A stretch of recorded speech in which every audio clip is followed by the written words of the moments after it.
Olá, seja bem-vindo. Meu nome é Flávio Vieira. Eu estou aqui para falar um pouquinho de radiologia industrial. Eu sou técnico e tecnólogo em radiologia, né, e atuo nessa área há 12 anos. Eu sempre brinco, né, porque nosso curso ele é muito voltado à área médica, né? Se vocês forem analisar, temos aí em média, né, 90% das disciplinas estão voltadas para a médica, então a indústria quase não é falada, quase não é divulgada. E eu estou aqui justamente para a gente tentar quebrar juntos, né, esses paradigmas que criaram da radiologia industrial e falar um pouquinho das modalidades, das possibilidades que a radiologia industrial nos oferece. Já que a gente está aqui para quebrar paradigma, vou lançar aqui uma perguntinha bem simples, né? Assim, pegue a sua casa agora, dê uma olhada em volta e veja quais são os produtos que você acha que passaram por algum processo que envolve radiação na sua fabricação. Você saberia me dizer? Pois é, eu estou aqui, isso é uma das coisas que eu quero abordar, né? Então, quando a gente fala sobre radiologia industrial, muitas vezes é bem comum isso acontecer, né? Eu perguntar para você, olha, o que você sabe de radiologia industrial? Ah, eu sei sobre radiação de alimentos. Olha, eu ouvi sobre raio-x de peças. Mas basicamente são as duas informações que as pessoas têm sobre a radiologia industrial, é isso. Então eu vim aqui justamente para mostrar o contrário, que há uma série de possibilidades, né? E eu queria começar falando para vocês, né, justamente desses pontos. Olha só, eu separei a apresentação aqui em alguns tópicos, né?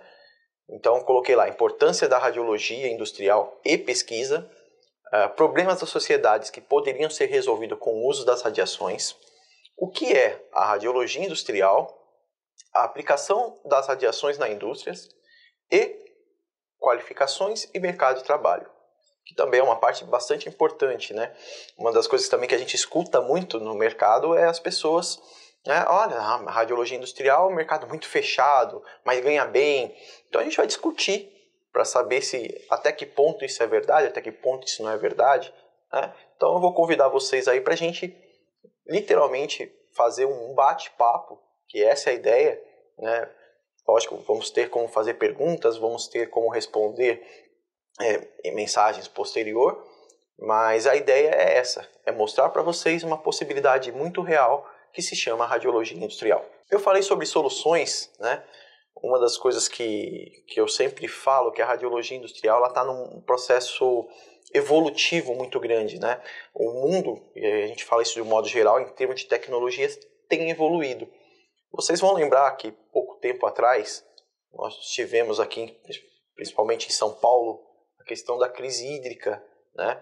Uma das etapas para a solução da crise hídrica, né, foi reciclar a água. Mas como assim reciclar a água? Reciclar a água. Pega a água de esgoto, você tem uma série de processos de filtragem, e um dos processos de filtragem passa justamente pela utilização da radiação.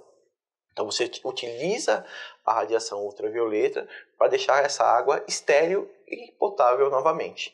Então a radiação seria uma solução para o tratamento de efluentes que nós poderíamos utilizar em maior escala. Aí tem a parte boa da crise, né?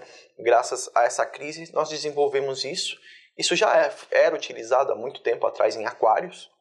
Quem é aquarista sabe que já existiam esses filtros, mas hoje em dia esses filtros você encontra facilmente, as indústrias já têm adotado, em vez de comprar aqueles filtros de carvão, compra um filtro ultravioleta e coloca na entrada de água. Então, a solução da crise hídrica passou pelo tratamento de água utilizando radiação. Uma outra coisa que é bastante interessante, né, e as pessoas pouco sabem disso, é um carro movido a radiação. Esse projeto já existe, na verdade ele existe desde os anos 60 e até hoje não foi comercializado, né? Nós não conseguimos nem evoluir muito com a questão do carro elétrico ainda, então o carro radioativo a gente imagina que vai demorar um pouquinho mais para acontecer, mas o fato é que a tecnologia, os princípios de funcionamento desse carro existe desde a década de 60. O movimento, com o fluxo de carro que nós temos e o carro não emitir nenhum tipo de poluição. Pois é, isso já é possível, né? Existe, se você pesquisar, você vai achar algumas coisas sobre essa possibilidade do veículo, mas infelizmente, né, ainda há alguns pontos a ser estudado, com relação à proteção física da fonte e outros pontos a mais com a utilização da radiação, mas o fato é que tem 60 anos que a gente já tem essa tecnologia e é possível, sim. Agora, lógico, também aí entra outros interesses comerciais, tem que ver até que ponto é interessante, comercialmente falando, ter um carro movido a radiação. Porque também tem aquilo, você só ia abastecer o carro em uma média de 30 a 60 anos. Então, imagina um carro sem abastecer durante 30 anos. Tá? Isso é possível, o carro ia ser movido a tório, por isso o nome Thorium Car. Ok? Uma outra possibilidade aqui é a tomografia de árvores. Eu não sei a região que você mora, mas, por exemplo, eu sou de São Paulo, estou em São Paulo nesse presente momento, e aqui a gente tem um problema muito sério, que é toda chuva mais forte, vocês podem acompanhar pelos noticiários, né? Vocês verificam aí, caiu árvore em tal região, olha, a árvore caiu, olha, o vento derrubou, teve uma chuva que, se não me engano, foi uma centena de árvores, 2 centenas, não lembro agora, coisa de um ano e pouco atrás. O que acontece com a tomografia de árvore? A tomografia de árvore, você colocaria sensores ao redor, né, do nosso tronco, e aí você faria uma imagem, que é um gráfico, e esse gráfico me diz onde o sinal está chegando, né? Então, de ponto a ponto, onde o sinal chegou. Onde está verde e amarelo é que o sinal chegou. Tá? Onde está vermelhinho é o que o sinal não chegou. Então, o que acontece? Se você for analisar esse gráfico específico, essa árvore ela está boa, ela está saudável, ela não tem necessidade de ser cortada. E se tivesse mais vermelho? Quanto mais vermelho, maior a probabilidade de ter que cortar. Porque às vezes a árvore, por fora, ela está com folhas, ela está bonita, mas por dentro ela está oca. Ela foi comida ou por cupim ou morreu mesmo, tá? Então, esse tipo de tecnologia, se a gente colocasse em funcionamento e fizesse isso em todas as árvores de São Paulo, ia demorar um pouquinho, mas a gente ia conseguir mapear, a gente conseguiria literalmente cortar só as árvores podres, só as árvores mortas, e assim teria um ganho, né? Imagina, o meu sonho é ouvir noticiário, olha, choveu horrores em São Paulo, mas nenhuma árvore caiu, né? Essa tecnologia nos proporciona essa possibilidade, ok? Bom, só para fundamentar a minha apresentação e deixar registrado que, lógico, quando fala de radiologia industrial, as pessoas às vezes têm as concepções assim, mais diferenciadas possíveis, né? Então é comum eu perguntar para o aluno achar que tem 10, 20, 30 anos, alguns nem conhecem a radiologia industrial, mas é interessante saber que na nossa lei 7.394 tem lá o termo radiologia industrial. Né? E ele é muito mais amplo do que a gente imagina. Né? Eu já falei para vocês de forma anterior aí 3 possibilidades, né, de pesquisas. Poderia ter falado mais, poderia ter falado sobre a pele da tilápia utilizada para tratamento de queimados. Eu poderia ter falado sobre o combate da dengue que foi feito irradiando o mosquito macho. Então assim, eu tenho vários outros pontos, mas para não estender a apresentação, eu resumi naqueles 3 que eu achei os mais interessantes. Né? Mas assim, a área de pesquisa está evoluindo, então a cada dia que passa a gente tem aí novos produtos que utilizam a radiação, né? E eu tenho também a parte da indústria, então eu tenho a parte de pesquisa e a parte da indústria, tá? Então, só para a gente subdividir, tá? Quando eu falo em radiologia industrial, eu tenho aqui algumas modalidades, tá? Então eu tenho lá irradiação por equipamento gerador de fonte de radiação, irradiações por fonte, medidores nucleares, controles de processos, medidores nucleares, sistemas portáteis, perfilagem de poços e petróleos, radiografia industrial, técnicas analíticas, traçadores radioativos industriais e troca de fontes. Por que eu estou separando? Agora você vai começar a entender, tá? Radiologia industrial. Falei de indústrias, mas não é só indústrias, eu tenho a parte de serviços, né? Olha lá, manutenção de equipamentos, laboratório de calibração, segurança em aeroportos e presídios, escaneamento de containers e portos e fronteiras. Eu tenho a parte de pesquisa, como eu falei para vocês, são 187 laboratórios de pesquisa. Né? E tem uma parte que, para mim, é uma parte que eu gosto muito de falar, que é a questão do ensino e docência. Né? Me chama muita atenção essa parte, porque a maioria de alunos que eu conheço, né, já tiveram um contato com a radiologia industrial, mas de uma forma muito superficial. Bom, primeiro porque a nossa formação de base, ela fala exatamente, né, ela tem lá as matérias, né? Vamos pegar como exemplo aqui para entender. Técnico em radiologia. O técnico em radiologia, muitas escolas não têm a disciplina de radiologia industrial. Então, você se formou como técnico e muito provavelmente a sua escola não teve a disciplina de radiologia industrial, tá? Por que não teve a disciplina? Bom, primeiro porque é difícil você encontrar professores. Então eu sempre falo da importância do preparo dos professores, né, ensino e docência, justamente porque eu acabo não atraindo alunos. Se você não atrai alunos, você não atrai mão de obra. Se você não atrai mão de obra, você não gera vagas. Então é literalmente um círculo. Então eu preciso fechar esse círculo. Então eu preciso mostrar para vocês que existe essa possibilidade. Então a ideia dessa minha aula aqui é justamente mostrar que existe uma possibilidade. Olha, eu fiz radiologia médica, eu não gostei muito porque eu não soube lidar com a questão do sangue na radiologia. É muito comum isso. Olha, eu não consegui...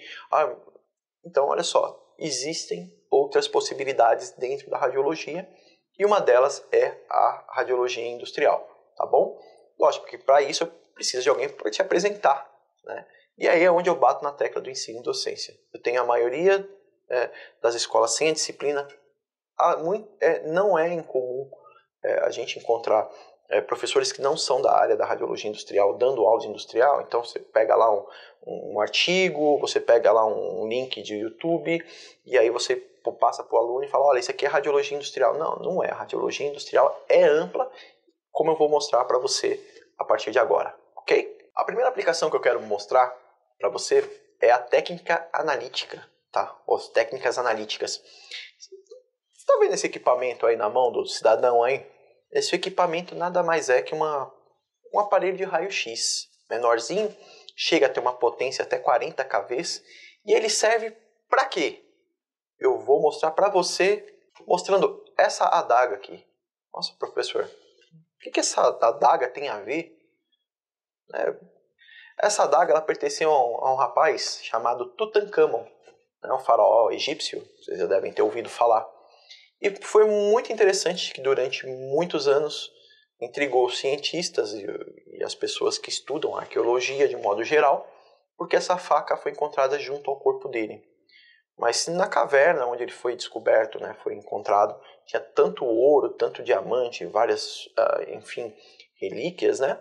Por que essa faca em específico estava junto ao corpo dele, né? E aí eles chegaram a um consenso, depois de fazer um exame por técnica analítica, que a composição dessa lâmina, na verdade, não é desse planeta, tá? Então essa faca, e aí vai de você, o que você acredita, né? Porque tem uma linha que vai defender que foi os ETs que desceram na Terra e deram para Tutankhamon, né? Aí tem outra linha que fala que simplesmente naquela época o metal era mais raro que o ouro, né? Então eles aproveitaram um meteorito que caiu na região e fizeram essa faca. Mas o fato determinante aqui para mim essa faca, ela é feita de um material que uma liga igual a essa não existe no planeta Terra. Ponto. O resto é teoria da conspiração. Mas só descobriu isso fazendo uma técnica analítica, né? Fazendo um ensaio e descobrindo a composição dessa faca. Outra coisa bastante interessante de mostrar para vocês é a questão de inspeções de segurança, né? Nós temos aí muitas reportagens falando sobre a inspeção de segurança, né? E a de bagagem é uma delas, tá? Então você passa só... Eu sempre uso esse exemplo de São Paulo, né? Porque para mim, lógico que eu sou daqui, mas imagina terminal rodoviário Tietê, que é o maior terminal rodoviário do Brasil, numa véspera de feriado, né, aquele feriado prolongado, quantas malas passam por lá? Então, qual que é a probabilidade de você pegar qualquer tipo de drogas, tráfico ou algo similar? Muito pequeno. Por que é pequeno? Imagina, se você coloca lá cachorro, você envolver a droga com borra de café, o cachorro perde o olfato, ele deixa de ser eficiente. Numa revista manual ou visual, 2 milhões não dá, é muita coisa. Então vai passar, não tem jeito. Então qual que é o jeito mais efetivo? É fazer um raio-x da bagagem. Então você faz um raio-x da bagagem, né? Esse equipamento é um equipamento muito interessante. Tem um operador ali, o operador ali não toma dose de radiação. Mas ele está colado. Ele está colado. Mas esse equipamento a gente chama de autoblindado, né? Então, assim, para quem está operando, a dose é a mesma dose que de quem está assistindo essa aula aqui. Nós sabemos aí que, como profissionais da radiologia que somos, que existe radiação em tudo, né? Então, assim, a radiação que a pessoa está pegando ali é a mesma que eu estou pegando fazendo essa aula para você, ou você assistindo essa aula. Uma radiação que a gente chama de radiação de fundo, ponto. E a radiação do equipamento, tem alguma? Só na parte interna. Essas borrachas que vocês observam pela lateral, né, é uma borracha plumbífera, né, então ela não deixa que a radiação passe, tá? Então você tem uma esteira, colocou o produto lá em cima da esteira, a esteira faz todo o processo, chegou lá no meio do equipamento, a bagagem para, é feito o raio-x, o operador analisa a imagem, verifica se tem alguma coisa ilícita, né, e dá andamento. Simples assim, tá bom? Uma outra inspeção de segurança que é muito interessante é a questão do body scan. É uma questão bem polêmica, né? Mas o body scan é um método muito efetivo, né? Muito utilizado em presídios para ver se a pessoa não entra com o celular. Lógico, eu não vou passar aqui, né? Mas vou deixar como uma recomendação. Procure sobre revista íntima, como é feita uma revista íntima num presídio. E aí depois você procura sobre o body scan. Tá? O body scan já tem vários tipos de equipamentos, já tem equipamentos até que emitem radiações não ionizantes, então você tem uma gama de possibilidades muito interessantes.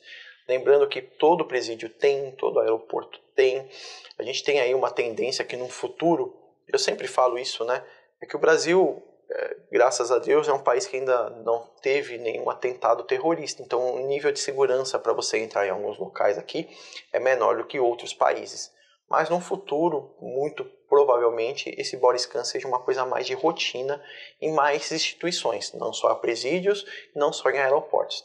Talvez em algumas empresas já coloquem esse equipamento aí, ok? Uma outra inspeção de segurança, são 3, né? Então, eu falei do body scan, eu falei da inspeção de bagagem e a de containers. Essa de containers, eu sou alucinado por falar dessa de containers. Por quê? Porque é um equipamento de raio-x, né, entre aspas, né, que na verdade é um acelerador linear, e ele faz uma imagem, olha que bonita essa imagem, literalmente assim. Então você tem um conjunto de softwares que permite você trabalhar a coloração da imagem, e aí você consegue enxergar os detalhes. Então imagina você lá no comecinho, né, do container, né, se tivesse algum tipo de substância ilícita, a pessoa coloca um monte de tranqueira no fundo, se fosse parado por uma inspeção visual, o guarda ia abrir, ia ver só a tranqueira, não ia chegar lá no comecinho do container, não ia pedir para descarregar tudo para ver, né? Então, com esse tipo de tecnologia, né, eu consigo enxergar literalmente tudo. Ah, professor, e o cachorro? Novamente, se fosse drogas e fosse cachorro, perderia o olfato colocando a borra de café, tá? Então, assim, em termos de eficiência, nada mais eficiente do que esse tipo de inspeção. E aí, como curiosidade, tá? Deixar aí para você, já tem equipamentos aí que são muito potentes. Tem um equipamento que já chega até 9 MeVs de energia, e só para você ter uma dimensão disso, ele é capaz de fazer um vagão do metrô ou do trem, que seja, tá? Geralmente trem, que é cargas, tá? Em movimento. Eu consigo fazer um raio-x de um vagão do trem com o trem em movimento, não precisa parar. Lógico, ele reduz a velocidade, eu também não consigo fazer ele a 80 por hora, ele reduz a uma velocidade aproximadamente de 10 a 12 km por hora, que é uma velocidade quase de parada, né? Mas eu consigo fazer com ele em movimento, não preciso parar totalmente o trem para fazer o raio-x, tá? Então tá, é um aparelho de acelerador linear que utiliza uns princípios muito similares, né, à produção do raio-x. Ah, eu adoro falar sobre irradiação de alimentos. Bom, primeira coisa, né? Por quê? Porque todo mundo, quando eu pergunto de radiologia industrial, vai falar sobre irradiação de alimentos. Fato. Fato. Possivelmente até você aí respondeu quando eu falei lá no comecinho sobre radiologia industrial. Muito provavelmente você citou a irradiação de alimentos. Tenho quase certeza disso, né? Então, aí tem um símbolo, que é o símbolo da irradiação de alimentos, né? Então, todo alimento que é irradiado, ele tem esse símbolo, que chama radura, tá? Eu até brinco com esse símbolo porque ele é muito parecido com o símbolo orgânico, né? Então imagina o seguinte, se eu coloco esse símbolo nos alimentos, as pessoas até consomem, porque vão me confundir com a questão do orgânico. Mas se eu colocasse o trifólio de radioativo, será que as pessoas consumiriam? não iriam consumir, né? A gente sabe que existe todo um preconceito criado com relação às radiações, então se eu colocasse um trifólio num produto, ele não seria consumido. Então, é criar esse símbolo para justamente mostrar para as pessoas que aquele produto foi irradiado, apesar das pessoas não saberem. De uma certa maneira, quando eu falo de radiação de alimentos, sempre vem a questão de aumentar a durabilidade, né? Então, olha, eu irradio o alimento para quê? Para aumentar a durabilidade. Então, aqui nessa tabela a gente tem alguns exemplos, né? Todo mundo sempre associa a questão da irradiação de alimentos com o aumento da durabilidade. Então, vou pegar aqui, por exemplo, o arroz. O arroz, ele sem radiação, ele dura 1 ano. Se ele passar por um processo que envolve radiação, ele passa a durar 3 anos. Então, você pega lá... Eu sempre brinco muito com a questão do morango, né? Porque o morango ele estraga muito rápido, né? Então, imagina um morango que duraria 3 dias, passa a durar 21 dias. Aumentou 7 vezes mais a durabilidade. Tá? Então, você permite que você mande essas frutas para fora do Brasil para que elas sejam consumidas ainda em tempo hábil. Tá? Então, sim, a irradiação de alimentos serve para aumentar a durabilidade, fato. Mas existem também outros tipos de irradiação. Né? Então, por exemplo, eu tenho uma aplicação chamada medidor nuclear que faz o quê? O controle de qualidade dos alimentos. Tá? Então, assim, eu tenho vários alimentos que passam, né, por esse tipo de controle. Nesse caso específico desse equipamento, é um equipamento de raio-x, tá? Que ele faz o quê? Ele pega geralmente o alimento em pó, seja ele sopa, seja ele suco, seja ele o que for, né, mingau em pó, ele faz um raio-x desse pacotinho e aí ele conta os grumos. O que é grumo? Grumo é a quantidade de bolinhas, né? Porque às vezes empelota o produto, então ele conta a quantidade de bolinhas que tem, né, de grumos que tem nesse produto e ver se, se pode ser comercializado ou não, porque existe um limite, né? Então o controle de qualidade fala, olha, esse produto pode ter 5 grumos. Então, o que acontece? Põe na esteira, a máquina faz o raio-x, a máquina conta os grumos e a máquina libera. Tá abaixo de 5, pode ser comercializado. Vai para a esteira, vai cair lá dentro da caixa e vai ser comercializado. Deu 15, nossa, 15 é muito, a máquina entende esses 15, ela tem um braço que ela literalmente injeta esse produto para fora da esteira. Tá? Então, o controle de qualidade de alguns alimentos é feito através desse tipo de equipamento. Eu não coloquei na apresentação, mas só para ilustrar, bebidas. Então, às vezes refrigerante, suco, né? Para ver a quantidade de líquido dentro da latinha ou dentro da caixinha, é feito não digo igual a esse, porque não é utilizado um raio-x, tá? Mas é feito através de um controle de qualidade por fontes radioativas que vão ver literalmente a quantidade de líquido dentro da caixinha, dentro da latinha, dentro do... Eu lembro de uma história bastante curiosa, que teve uma marca de refrigerante famosa que acharam um ratinho dentro. Aquilo foi mentira. Por quê? Porque se tivesse o ratinho mesmo, na hora que passasse pelo controle de qualidade do medidor, ia interagir com a radiação, ia ser diferente, né, aquele sinal daquela garrafinha, e aquela garrafinha seria injetada, né? Então, tem alguns mitos aí sobre alimentos, né? Então, aquela história específica da garrafinha com o ratinho dentro não era verdade, ok? Uma das coisas que eu descobri recentemente, a gente dando aula acaba estudando muito, né?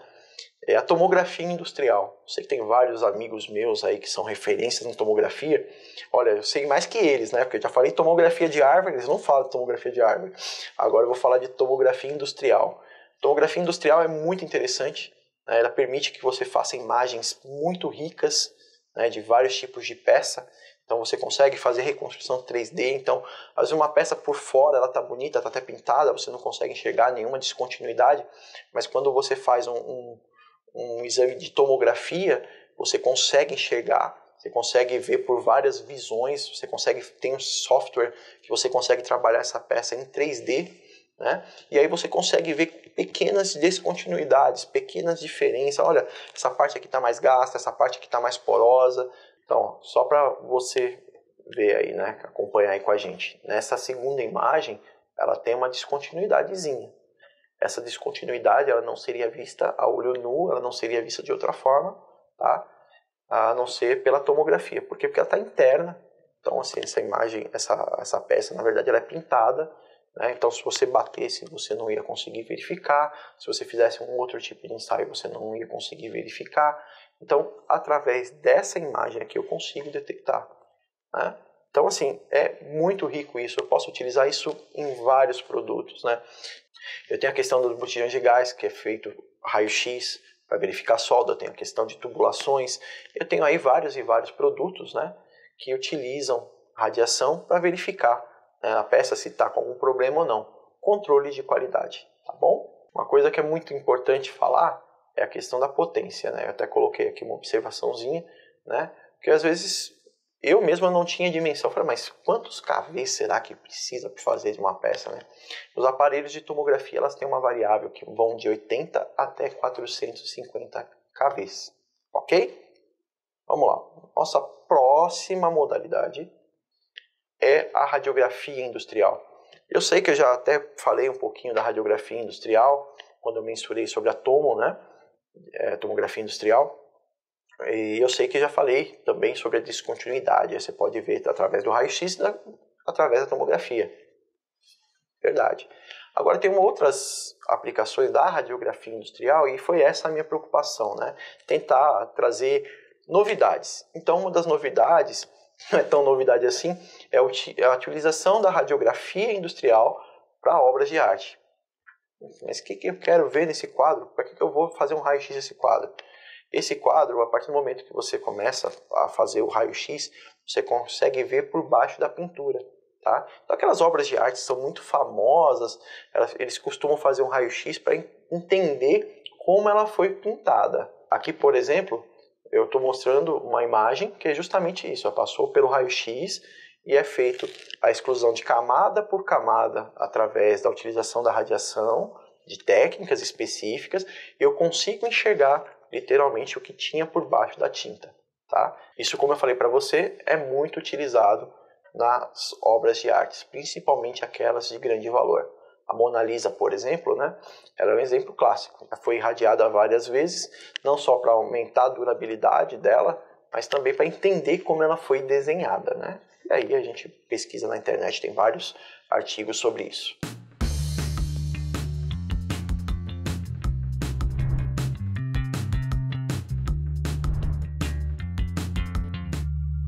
A ideia aqui é mostrar coisas diferentes para você, né? Então, a ideia aqui foi ir além do raio-x de peça, né? Então, foi mostrar aplicações que não são convencionais, né? Não é coisinha simples de você achar numa simples pesquisa de internet, mas são possibilidades muito reais.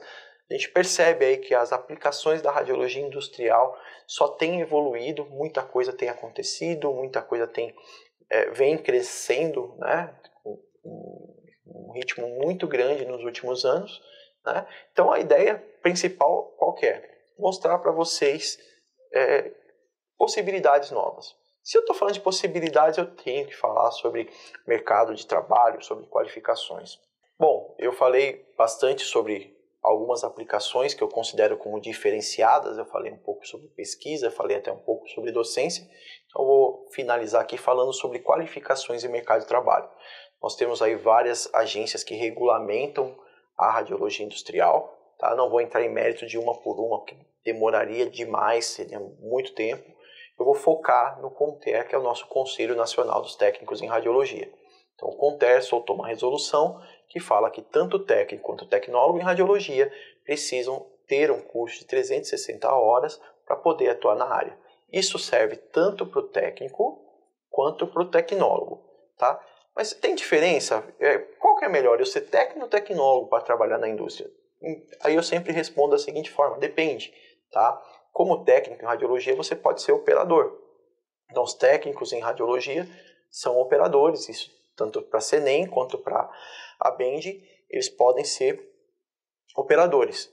E o tecnólogo? O tecnólogo só tem um diferencial, além de poder ocupar os mesmos cargos do técnico em radiologia, ele também pode ser supervisor de proteção radiológica credenciado pela CENEM. Então, ele pode fazer a prova qualificatória e virar um supervisor de radioproteção. A diferença basicamente é essa. Lógico, falando de docência, a mesma coisa. Olha, você que pensa na docência, quer vir para a radiologia industrial fazer a questão da docência, lógico que o valor do tecnólogo é maior. Por quê? Porque você vai te abrir uma possibilidade de uma pós-graduação, de um mestrado, de um doutorado. Tá? Mas para trabalhar, chão de fábrica, Flávio, eu sou técnico em radiologia, tem vaga? Tem. Operadores. Ô Flávio, eu sou tecnólogo, tem vaga? Além de operadores, você ainda pode ser supervisor de radioproteção. Só para ilustrar, eu acho isso muito válido, né? Porque muitas pessoas não sabem quantas empresas tem no Brasil. Se eu perguntar para você agora, né, onde você está, tem alguma indústria de radiologia industrial perto da tua casa? Possivelmente tenha. Só para você ter uma base, entrei no site da Senem, né, e quantifiquei. Então, eu tenho hoje 1.126 empresas credenciadas pela Senem. Né? Muitas dessas empresas aí na sua região. A composição da equipe de gammagrafia é diferente da radiologia médica. A radiologia médica você tem um operador, né, para o raio-x por plantão. Na radiografia, gammagrafia, você tem necessidade de 2 operadores. Aí eu fiz uma analogia aqui bem rapidinha, que é assim, se você tiver uma fonte apenas, tá, e quiser que essa fonte rode os 7 dias da semana, você tem a necessidade de 14 operadores, tá? Eles vão trabalhar 24 horas, são 2, cada dia uma equipe, ok? Então, uma fonte só teria necessidade de 14 operadores. Se eu fizer esses 14 operadores vezes 81 empresas, eu estou falando de 1.134 operadores de radiografia industrial. Fora que é necessário também, segundo a normativa da Senem, 2 supervisores de radioproteção. Então eu vou colocar aqui mais 162 supervisores de proteção radiológica, ok? Ok. Deu um total de 1.296 profissionais. Pergunto para vocês, se hoje eu tivesse aqui uma renovação desse quadro de funcionários aqui, de operadores, de supervisores, e 30% deles saíssem e abrisse possibilidade para os técnicos em radiologia, nós conseguiríamos suprir? O que você acha? Não conseguiríamos, tá? Então, é um mercado, como eu falei, em potencial, tem muita coisa acontecendo, né? Tem muita coisa aí que a gente precisa entender. Como é um mercado que foge, é o que eu sempre brinco aqui com o pessoal, né? 95% das disciplinas são voltadas para a área médica. Então, o industrial acaba sendo muito pouquinho, aquela gradezinha mínima, quando tem, acaba que não tem um apelo para radiologia industrial. E aí acaba faltando mão de obra qualificada, professores qualificados, profissionais qualificados, né, que possam atender essa área. Vou deixar aqui meu agradecimento, né? Eu sempre agradeço a Deus por tudo aquilo que eu faço, né? Porque Ele é o alfa e o ômega na nossa vida. Né? Quero agradecer ao pessoal da Conarad, toda a direção, pelo convite de estar aqui falando um pouquinho desse universo, né? Tentei passar aqui de uma forma rápida, né? Porque o tempo é curto, mas quero deixar meus contatos, né? Meu Insta, meu WhatsApp, meu e-mail e deixar aberto esses canais para que qualquer necessidade que você tenha, de repente alguma coisa que você não entendeu durante a aula, pode mandar pergunta, pode chamar no Zap, pode adicionar no Insta, que estamos aí para poder tirar essas dúvidas e te direcionar da melhor forma possível. Certinho? Obrigado, até a próxima.